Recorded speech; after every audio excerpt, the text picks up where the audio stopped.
We're having a fiesta here on Dave Day, getting ready for the Fiesta Bowl with Standard Speaker Sports editor Dave Seaman. So it's going to happen December 30th. Penn State will take on Washington, 4 p.m.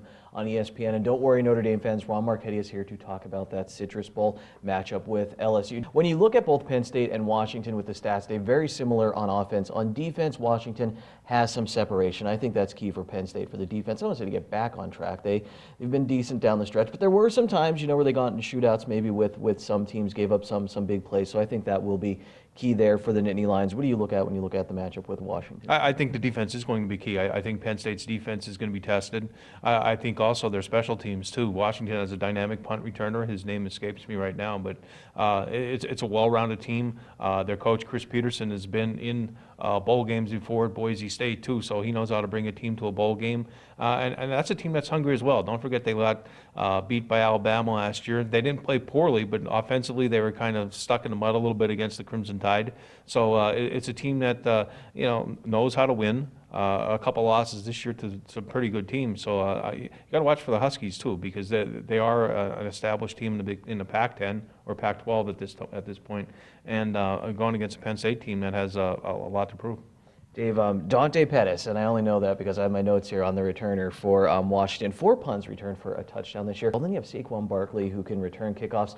Don't know if he'll be doing that in this game, Dave. There was a lot of talk, surprised by some people, that he was actually playing in it. You said you don't know how much he will play. I think he's going to be a big factor, Dave. I think he wants to go out on top, too. He didn't get to be the all-time leading rusher at Penn State. I think he has a little bit of a chip on his shoulder. I think he's going to want to run over some people. Oh, I think he's going to play, but I just think you're going to see a lot more of Miles Sanders in this bowl game, too. The fact that Penn State made Miles Sanders available during their media availability prior to the bowl game at their media day, it shows that they know the torch is going to be passed sooner rather than later. Yeah, I agree. I think Barkley has a couple big runs left, or maybe even pass receptions left in him. But I don't think you're going to see a game like he played against Iowa, where he handled the ball so many times and was so effective in that game, where he surged to the front of everybody's Heisman list. I just think the carries are going to be shared a little bit more. I think Trace McSorley. Nobody talks about Trace McSorley too. Say that. Yeah, I mean Trace gets lost in all this. He has like over 3,000 yards. Yeah, he's had a fantastic career too, and I think Penn State's embraced that. Yeah, you're going to key on Saquon Barkley. We're going to be with Trace McSorley, Mike Gesicki, Juwan Johnson's really come on too lately. Deshaun Hamilton, another player playing in his last game too. He's going to want to go on a high note. There's a lot of weapons there on that Penn State team. So it's not just Saquon Barkley. Like I said, I'm not saying he's going to be limited, but I think he's going to share more of the responsibilities. I think the key is how their offensive line plays. Ryan Bates be coming back full strength. He was hurt middle of the year, and that made a difference in the losses against Ohio State and Michigan State. You have him back at full strength, so that the moving parts there are maybe a little more stabilized. All right, let's check out the Notre Dame side of things now. They will take on LSU, and our Ron Marchetti has a little prediction and a preview. Notre Dame should win. I think they should. They're going to probably be an underdog of 3 points or so. I'm very disappointed. They lost to Miami. They were embarrassed, 41-8. They were embarrassed by Stanford, 38-20. In between, they barely beat Navy. And I said they had the bar was set. He has to be 9-3 with a bowl win. Well, he has to win the bowl as far as I'm concerned, because I didn't know they were going to be 8-1. So 9-3, I'm happy with. But I think I'll be very, especially if they get embarrassed. If they lose by a field goal, I'll accept it. But if they get hammered 31-10 or something like that, then I would definitely.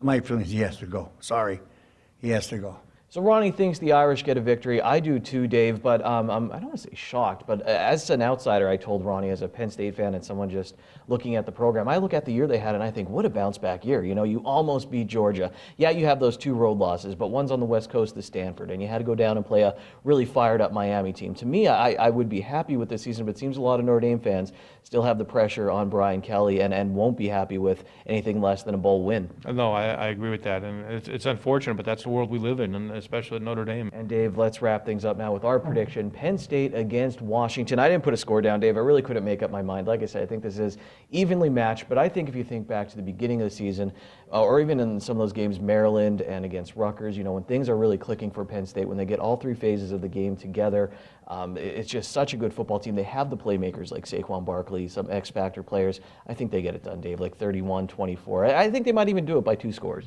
No, I think it's like a 28-24 Penn State. State win. I think it's going to be really close. I think Penn State's offense does find a way to move the ball. I think they do some damage on special teams as well. Not just Saquon Barkley as a kick returner too. Don't forget about DeAndre Tompkins, who's been an effective punt returner this year. And then you got to look for, in games like this, maybe a block punt or something out of the ordinary, an interception return or a fumble return. And whoever makes that kind of play is usually the team that comes out on top. All right, well, Dave, thank you so much for your time today. Dave's going to come back for January 1st when we have a special here. We'll take a look back at the year in sports.